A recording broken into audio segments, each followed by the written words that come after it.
Shalom, privyet, and salut tout le monde. And we are now going to continue with our Answering Pagans, Garden of Gethsemane incident, Mark 14. We are going to cover the next word, Neaniskos, and we're going to expose the lies being told by a certain Greek scholar this lie is now gone halfway around the world. And so now it's time for the truth to put on its shoes. And so we're going to expose this, and we're just going to get right into it. And we're going to be covering, again, the word Neaniskos. And I guess before we get into it, let's listen to the PhD Greek expert and what he has to say and where this lie originated from. Let's give some context. Yeah. Let's give some context to this. So who was Jesus, and why, and what is so good? What is so great about him? Yeah, Jesus is a guy who walked around with 12 children, and All the time. and prophets, and a group of prophets. No, I'm just telling you what the text says. He was just a guy who walked around with Prophets and children. a young man wearing nothing but a linen garment was following Jesus when they seized him. That's all it says. Yeah. Now look at the Greek, Oh, yeah. and it says a young boy was assigned to him, having wrapped his penis with a medicated bandage, and they arrested him. A medicated bandage is what it says. Sindon, yeah, I've got the. Okay. That's it. Okay. The first, let's go to the first one. The second word in is Neaniskos, and that is what we call a diminutive. So Neaniskos. it's a little of something else. And what is a Neanias? A Neanias is a boy. Okay. Yeah, so this is a little boy. Okay. And Unbelievable. All right, so we have to unpack. There's quite a lot he said there, but we're going to cover a lot of it in the next video with the word sindon. So what this guy is alluding to, what he's trying to convince people, is that Jesus hung around with a bunch of children and prostitutes. He was running some kind of some sex drug cult, and that we're worshiping some pedophile, child trafficking drug dealer. And it's really amazing. And I don't think there's a single other Greek scholar that takes this guy seriously. But nonetheless, you're going to run into these people using this argument. And again, once they throw a rock and break a window, we now have to fix and repair the window that these guys just broke. They're just throwing stones. And nothing that they're teaching has any substance if you just go into the text, okay? And it's really shameful when a guy, running around with a PhD in ancient Greek, creates and fabricates lies like this. But again, it's just going to serve to destroy him in the end. There's nothing more powerful in the universe, in my opinion, than the truth in our world, than truth. It's like that Persian riddle that King Darius gave to his wise men, and whoever can answer the riddle with the best answer would become his prime minister, his vizier, and he presented a riddle where what's more powerful, a king, wine, or a woman? And as one wise man goes to state, obviously the king is the most powerful. One wise man says the king clearly. The king is the commander of a country. He orders this mountain to be moved, and the mountain is moved. Men will go to battle and die for the king, etc. And he argues that the king is the most powerful. The second wise man argues, well, no, wine is the most powerful. Does wine not have the power to reduce a king to a child and cause him to cry and to break down and to forget his duties and his debts and even his own mother's face? And so this second wise man says wine is the most powerful. And then it comes to a Jewish man, Zerubbabel, and he says obviously the woman is the most powerful. How can wine be more powerful than a woman when it is the women who pick the grapes and press them into wine? so wine cannot be more powerful than a woman because wine's existence depends on a woman pressing grapes and turning it into wine. How can a king be more powerful than a woman? Is it not a woman who births the king into existence and nurtures the king when he is but a helpless baby? And etc. He argues that the woman is clearly more powerful. The king cannot be more powerful than the woman to whom his entire existence depends on, just like the wine cannot be more powerful than a woman. But then he goes a step further and adds, but there is something more powerful than a king, than wine, and a woman, and that is time. Time has the power to destroy all, to reduce a woman to an old woman and cause her to die and turn to dust. And therefore time is more powerful than the three. But there is one thing that time cannot destroy, and the one thing that time cannot destroy is truth. And so he argued truth is the most powerful thing in our universe that God created, truth. And that is why I think we live in a world of lies. There can only be one truth, okay? A lie can take any form.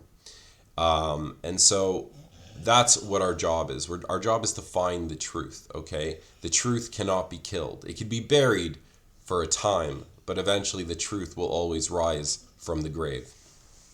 All right? So let's go over Neaniskos. All right? And again, this is the word we're looking at. We're back at the Garden of Gethsemane. We already went over this in the last video, but so what's happening here now, I'm going to destroy the argument right now in one slide, one example, but then I'm just going to really, I'm going to deliver the final blow at the start, and then we're just going to kind of play with the corpse with more examples, okay? So right away you could see, so we've got our word here, leste, thief, which we learned in our last video wasn't really a thief. It's some kind of violent insurrectionist, rebel, terrorist. That's who Jesus was crucified with. He wasn't crucified with thieves, okay? A klepto. A thief is not crucified. A guy who's stealing bread, the crucifixion was reserved for the worst criminals. You don't get crucified for stealing bread. That's not what, they're not thieves on the cross. As we learned, Barabbas was also a thief, a leste, but the Bible clarifies he was a murderer. He murdered someone during a violent insurrection against the state, and that's why Barabbas and the two men were sentenced to crucifixion. That's why Jesus was crucified. The Jewish priests framed him as an insurrectionist, accusing him of starting a rebellion against the Roman Empire. Okay, now we can see the word Neaniskos here, and again, everything that Ammon Hillman said there was a lie. He added so many words to the text, accusing Jesus of being a guy who hangs around prostitutes. Now, he did hang around with the lowly. He hung around with the broken. He hung around with the sinners. Okay, and a lot of the point of the New Testament is very similar to what we're dealing with now.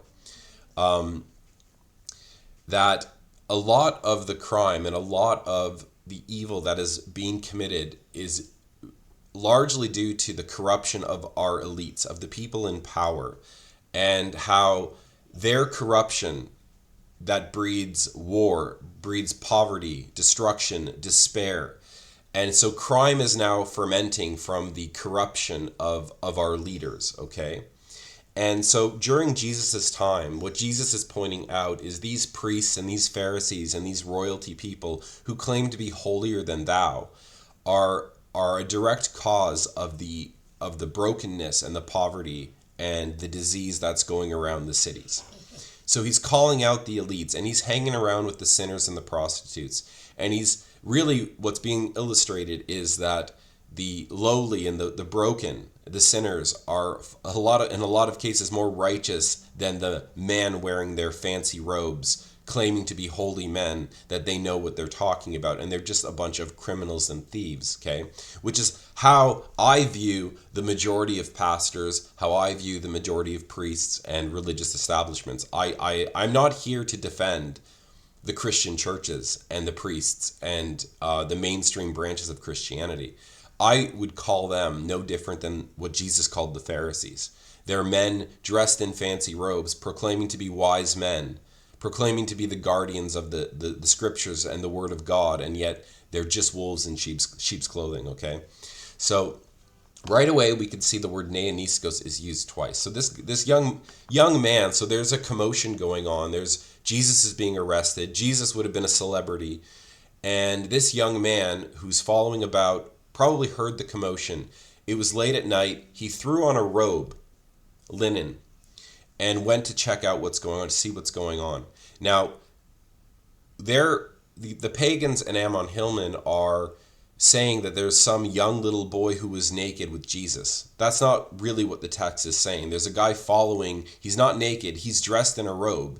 He's got nothing underneath. And he's called a Neaniskos. And as they are claiming, Neaniskos means a little boy. And in the next video, we'll go over more.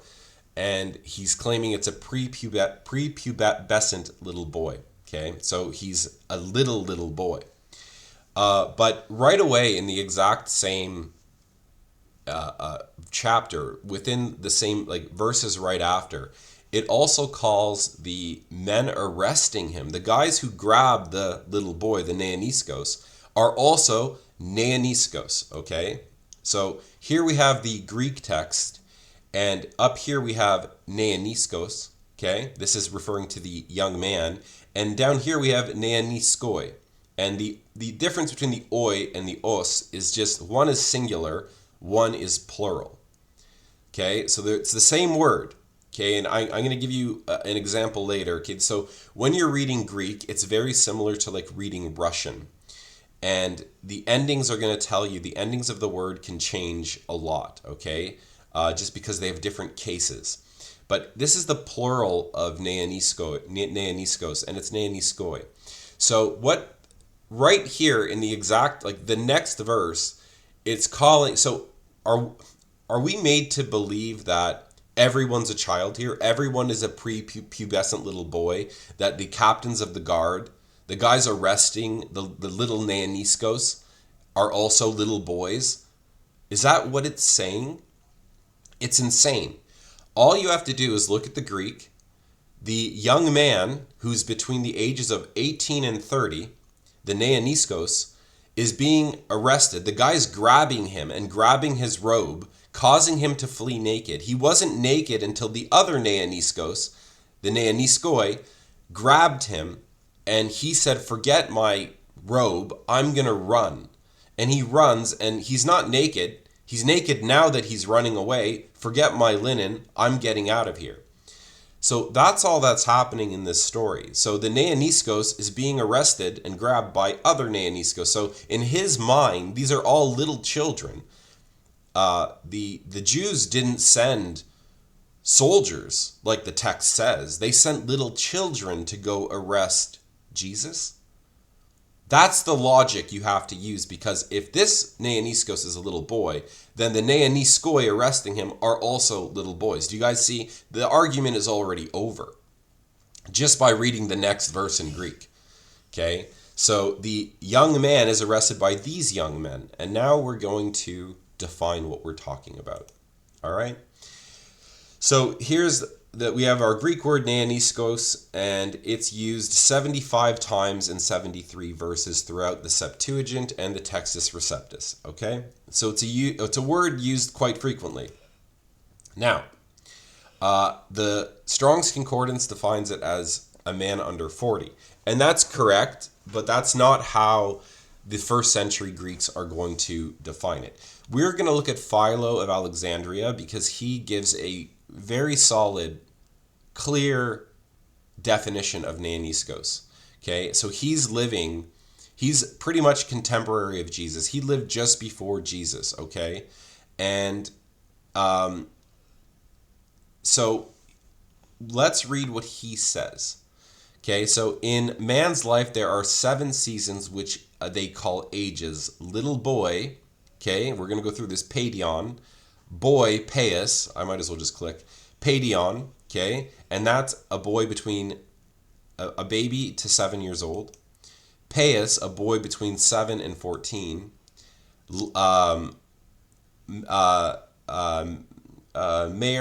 Merakion, sorry, I was looking at this word lad. That's actually a great example. Between 14 and 21. When I was training with the British, I had some Scottish Army instructors when I was doing a parachute course from the parachute regiment, and there was Scottish guys, and it was very normal for them to call us lads, laddie, you know, and where a laddie is like in Scottish, like a young boy. It was totally normal for the Scottish instructors to just refer to us as get the lads, you know, we're going to the pub, laddies, you know. So it was normal for them to call me when I was 18 years old a lad or a laddie, you know, even though it's referring to a little boy, you know, or I'm sure get the boys, let's go out, you know. You know, it's just the context again is going to determine what you mean by that. Okay, same thing with girls.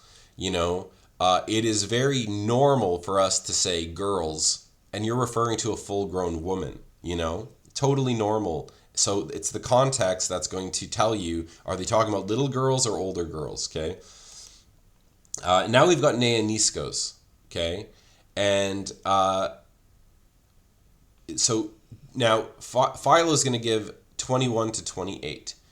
And we're going to see that this is Philo's definition, but the point is during the time of Jesus, right before Jesus, during his time, Philo's pretty much a contemporary of Jesus.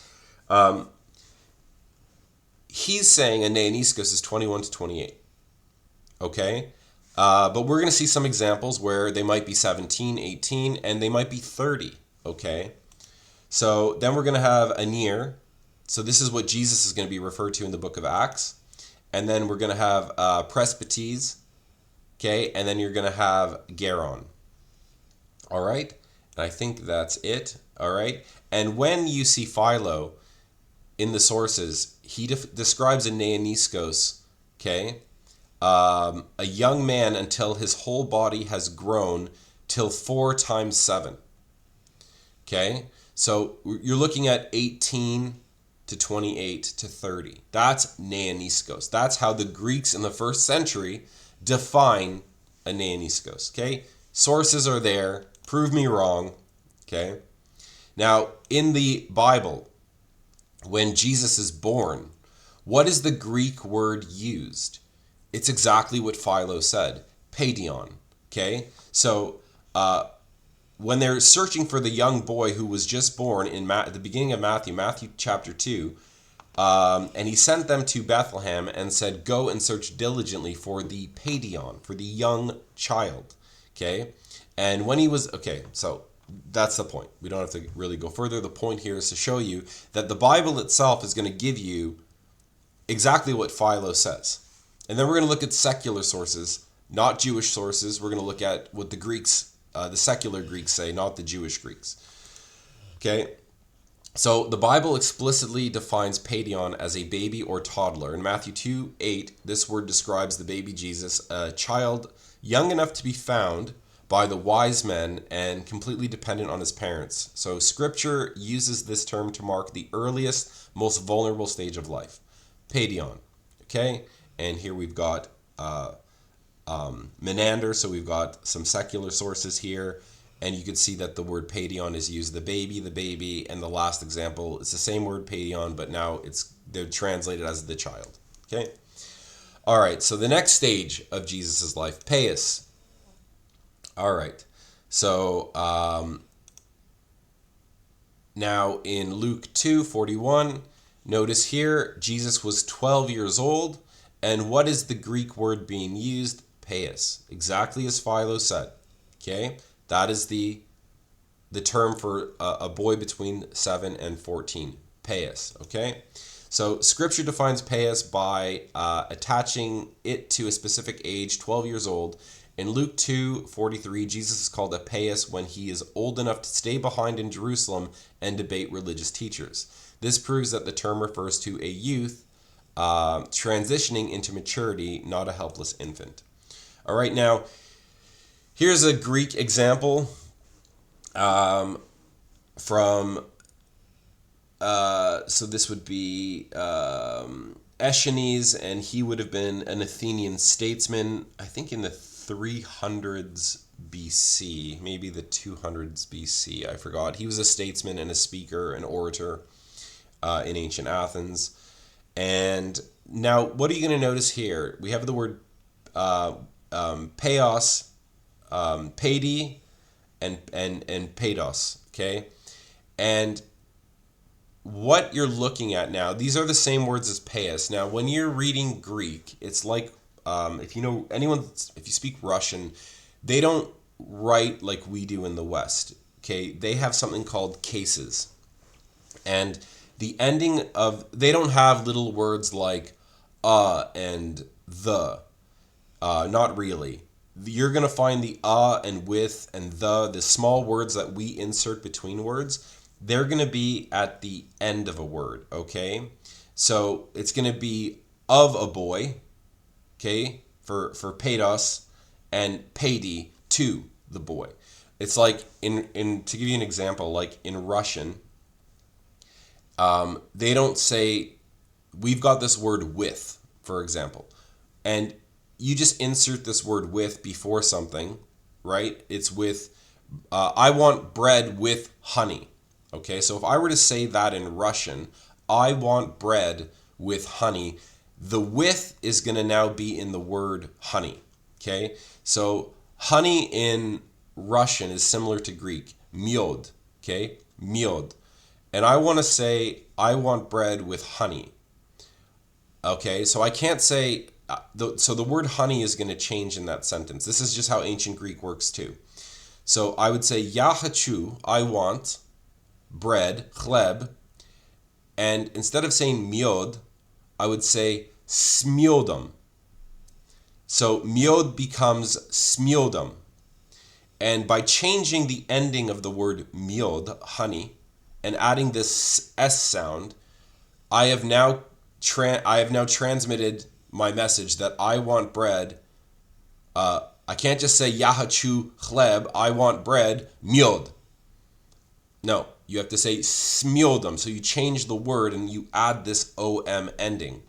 And Greek works the same way. So this is the word pais, but they're going to change the endings, okay? And that is now going to tell you to the boy, of the boy, whatever, okay? However you change the ending of that word. So that's because they work in cases. In Western languages like French and English, we don't have that. That's actually what makes learning Russian and Serbian, Slavic languages so difficult. They work more like Greek, they have all these different cases like genitive and dative and stuff like that.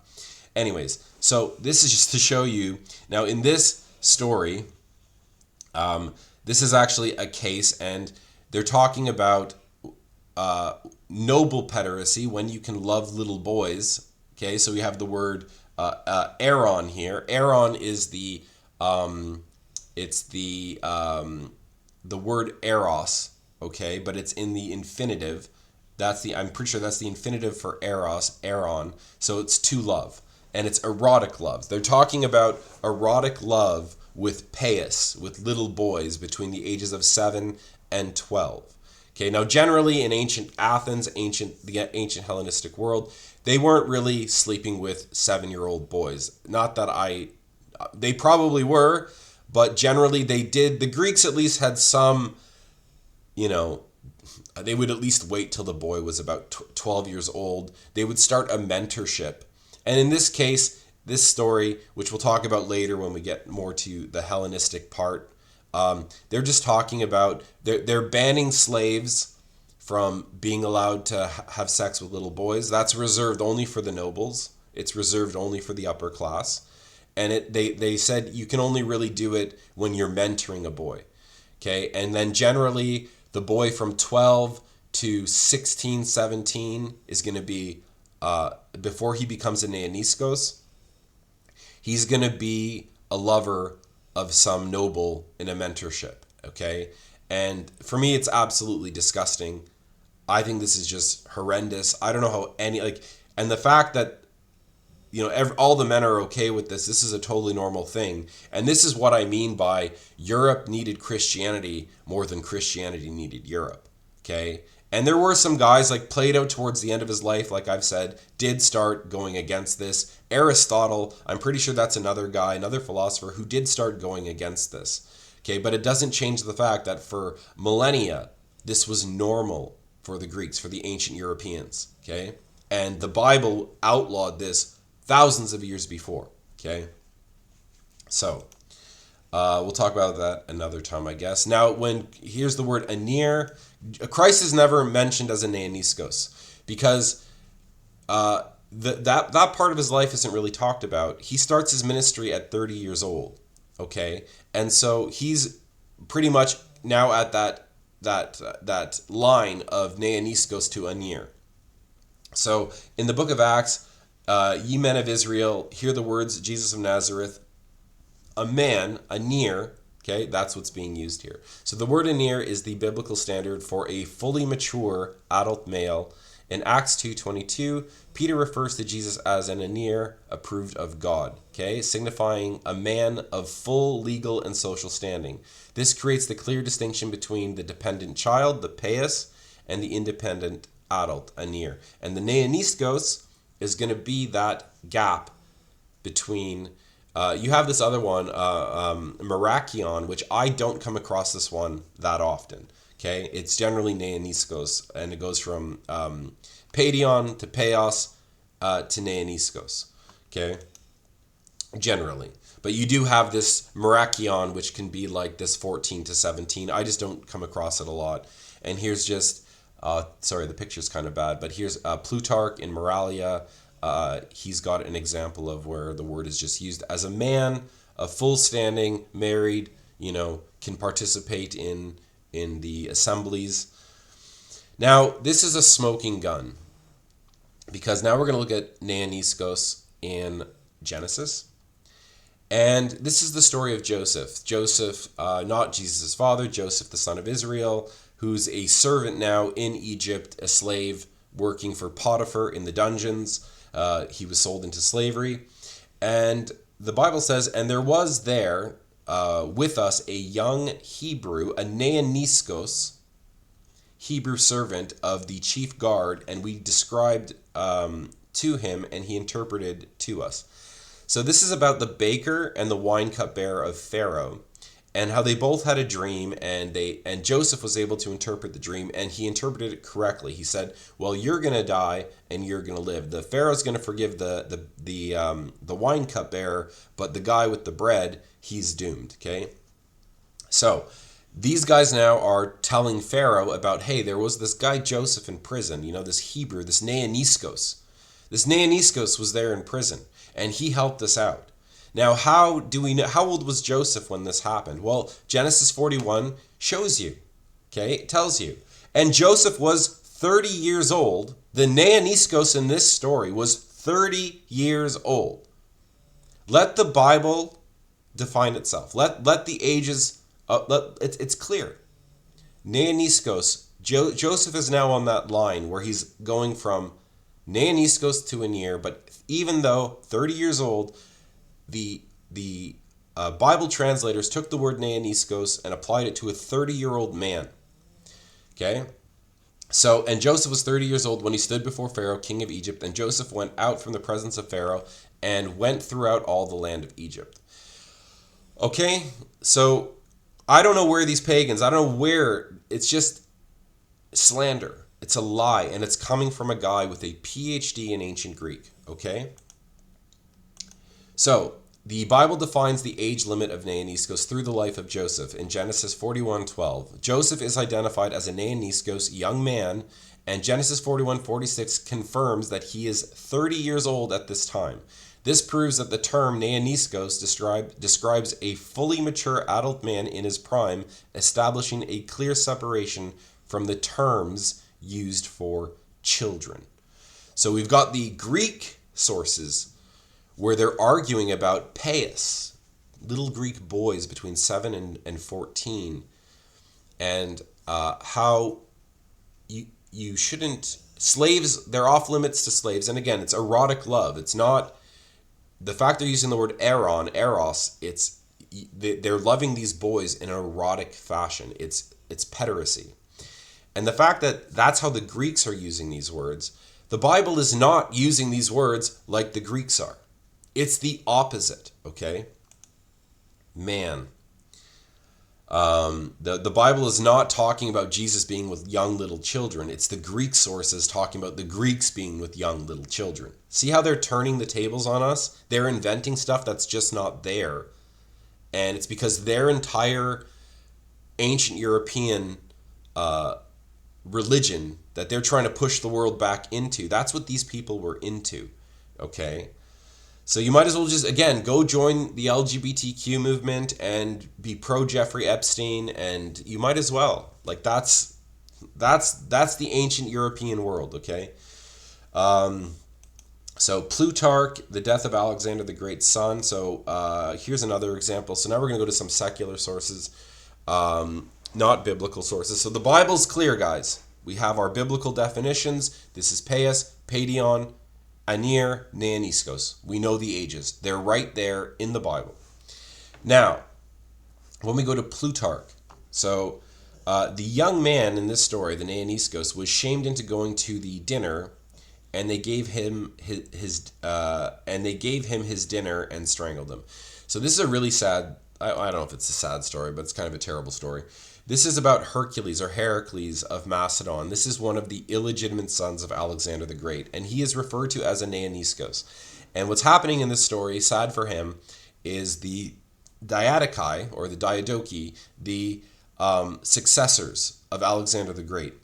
Ptolemy, Seleucus, these people, Cassander, Lysimachus, they have plotted. And again, here's a great example. Just like Caesar was killed by Brutus, stabbed in the back, Jesus was betrayed by Judas with a kiss, Alexander the Great, the most powerful man in the world, was not killed by his enemies. He was killed from within. Okay, your destruction comes from within. He was killed by his best friends and generals, and now what they're doing is they're about to remove any threat to the throne for them to carve up his kingdom. So here's young Heracles, the illegitimate son of Alexander. He was born in about 327 BC, died in 309 BC. So he was about almost 18 years old, okay? Age approximately 17 or 18 years old. He was killed, okay? Why he was killed? He was the illegitimate son of Alexander the Great and was the last surviving male heir with a claim to the throne. He was the greatest threat to the generals, the Diadochi, who wanted to carve up the empire for themselves. All right, so here we have a guy who could potentially be king. Oh, he's, coming to that age, 18 years old, and the Bible refers to him as a Neaniskos. Oh, sorry, the Plutarch translates the word, uses the word Neaniskos. Okay, sources, Plutarch, Moralia. So Plutarch, again, the life of Lycurgus. In this story, but one young man, Neaniskos, Alcander, otherwise no mean nature, but hasty and passionate, pressed hard upon him, and as he turned about, smote him with his staff and put out one of his eyes. Now, what's going on in this story? Plutarch's Life of Lycurgus provides a violent definition of the Neaniskos. In this historical account, a Neaniskos named Alcander is strong enough to chase down the Spartan ruler Lycurgus during a riot and strike him in the face with a staff, blinding him in one eye. The text uses Neaniskos to describe a man capable of political violence and severe physical assault, proving this term refers to a warrior-age male, not a child. Okay, and sources are here. Neaniskos, young man. Josephus. Now, when Josephus here in this story, this young man, Neaniskos, forewarned of their approach, hastened to reach the city, fully confident of the people's support. In Josephus' Jewish Wars 155, the Neaniskos is John Hyrcanus, okay, a future king of the Jews, Levitical king of the Jews. This is the Maccabean era. He is not a child. He is a man who outruns assassins, takes command of Jerusalem, and becomes the high priest. If Josephus calls a bearded military commander a Neaniskos, why do modern pagans insist the Neaniskos in Mark must be a little boy? It's a great question. All right, March of the 10,000. Okay, this is actually one of my favorite stories. I really want to do a video just on this Greek event. So pretty much what happens in this story is this is kind of a time of peace, you could say, between the Spartans, Athenians, and the Persians, okay? So this is after the Peloponnesian Wars.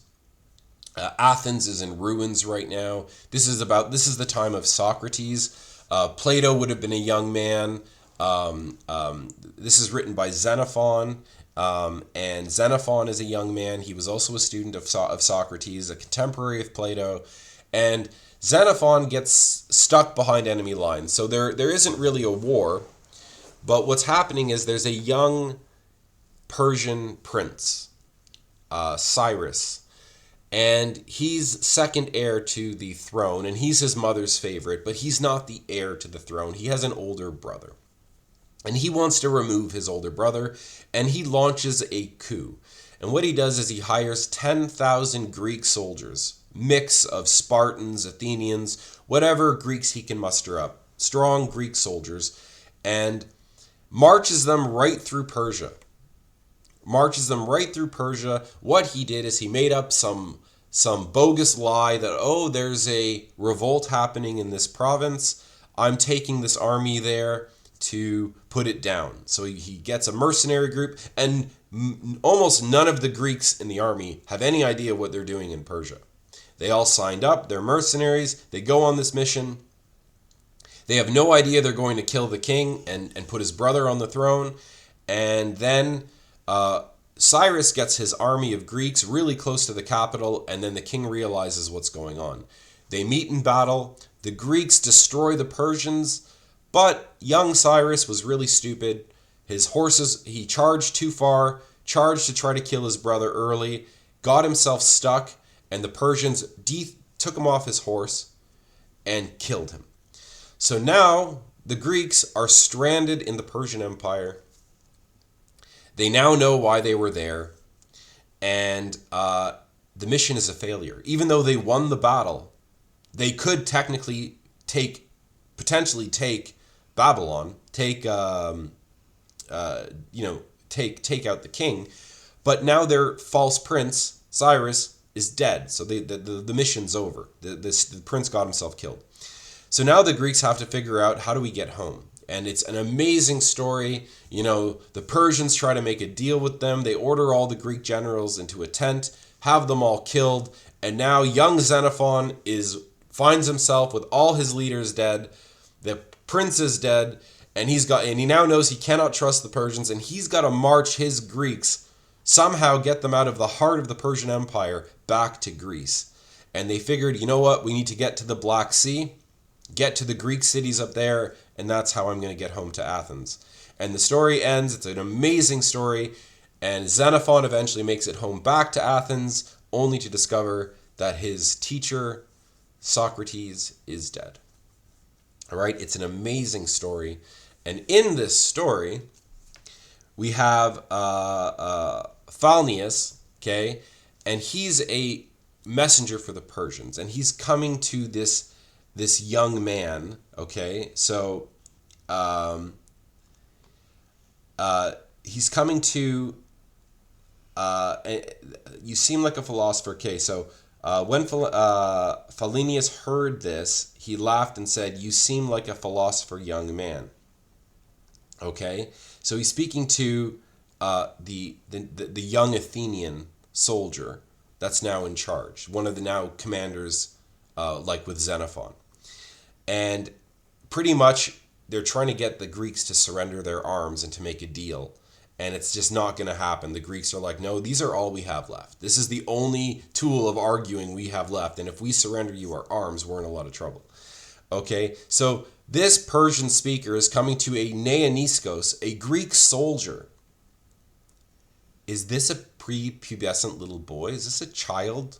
An armed Greek mercenary soldier who's now caught behind Persian enemy lines and has to find his way home? Do you think they would even be negotiating with a little child? So I think we've made the point that in ancient Greek, Neaniskos does not mean little child. It's very much the opposite. It is a man in his prime. It is a soldier. Okay?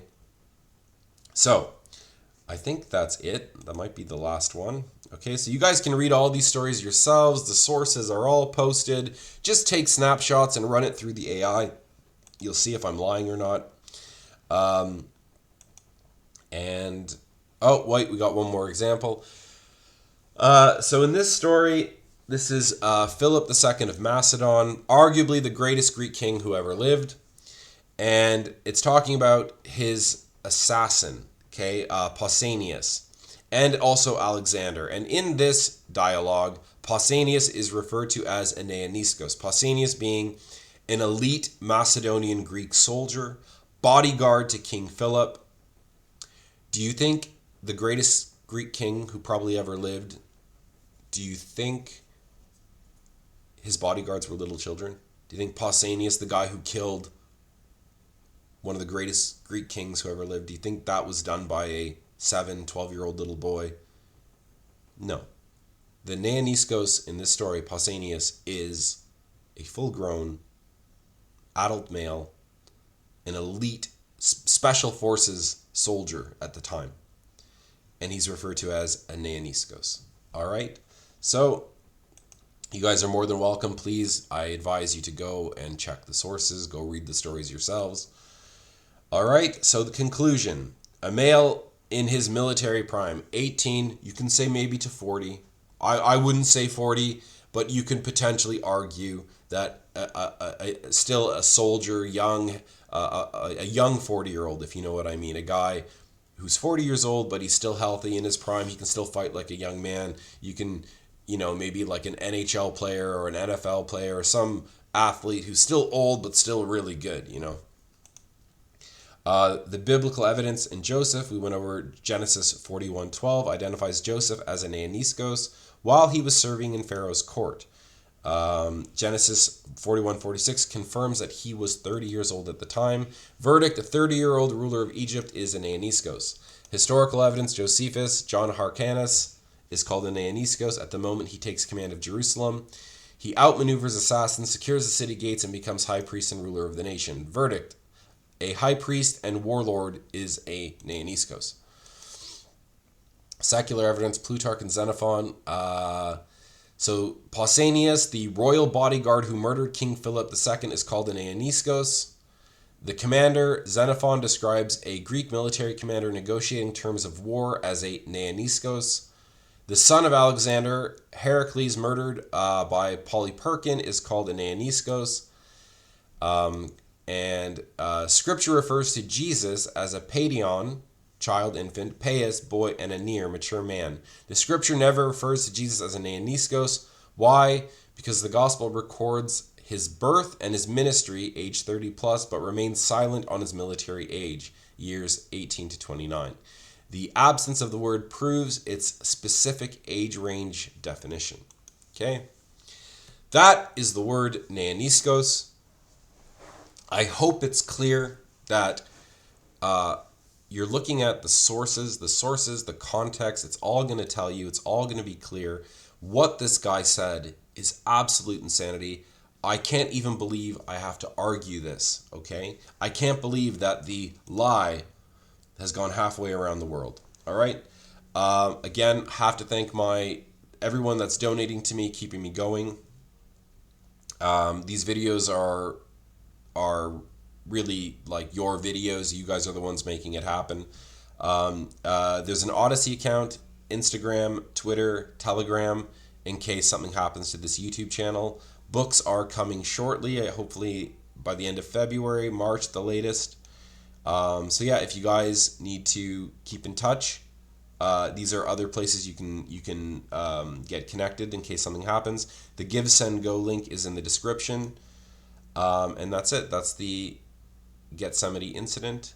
And we're going to continue. We got one more word, and then we're going to go into the Hellenistic world, the Maccabean revolt, and we're going to just blow this all out of the water and turn the tables on the pagan liars.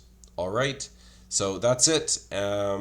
If you guys have any questions or anything, you can throw them in the comments section, and I'm always taking a look. I might not respond, but I am taking a look. So that's it. All right, so I hope you guys learned something, and thank you guys for watching, and I hope you guys are well.